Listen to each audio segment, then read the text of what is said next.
I know that, right? I'm going to make something of this. So, and not that my mom or the situation, like I appreciate everything, but she worked so hard that I was like, I never want to work from 7 a.m. until 10 p.m. It is so hard. I saw her, the struggle, the emotional, it's just a lot, right? 2 little kids trying to make it. I just was like, this will not be me. I don't care how this is going to happen. I'll work 7. I was ready to work 7 jobs to have what I needed. But it's the belief in yourself has to be first. That's what I always start with folks. And then, yes, taking that adversity, turning it into abundance, really like changing the mindset around adversity and why things happen to you.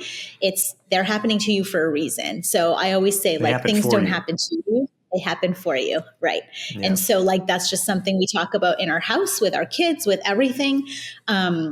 We also believe that generosity breeds abundance. We are givers naturally.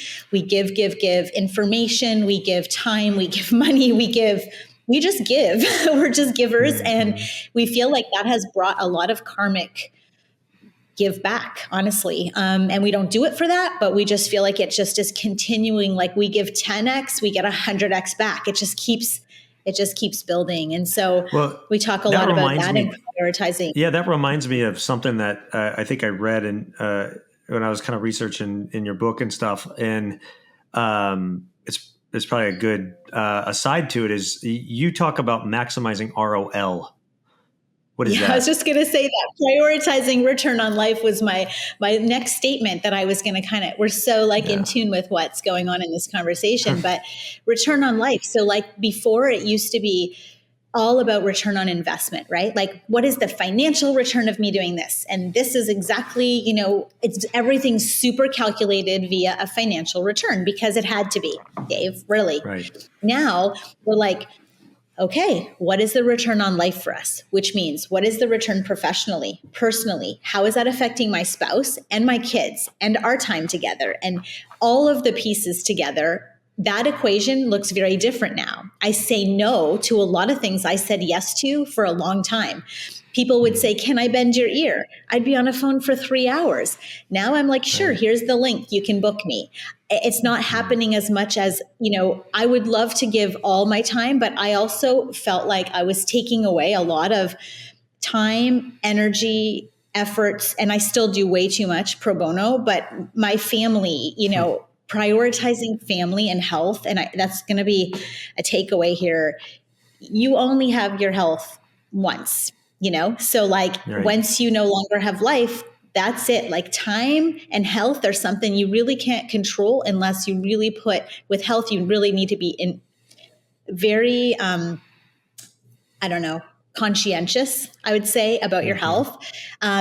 If you let that go, lots of things happen, including, possibility of you not being here anymore. And so the importance of your physical and mental health is part of that ROL as well.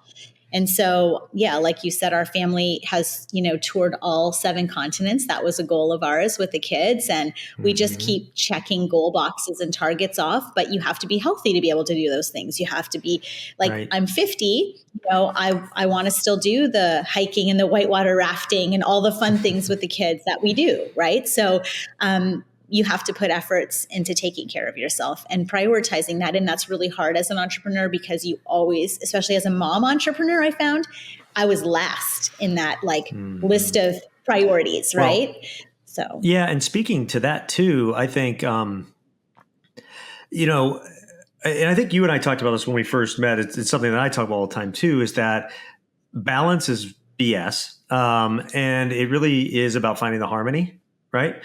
If you've taken orchestra and you have different areas just play by themselves without the rest of the orchestra, it sounds horrible. Right. But if you find the harmony, it sounds great. Right. And there's no balance in that. It's these guys doing this well, this doing this well, and it comes together to create the harmony. So have you, not how, but yeah, I guess how have you found that harmony with raising a family? And I guess what's your, number one piece of advice for entrepreneur moms out there?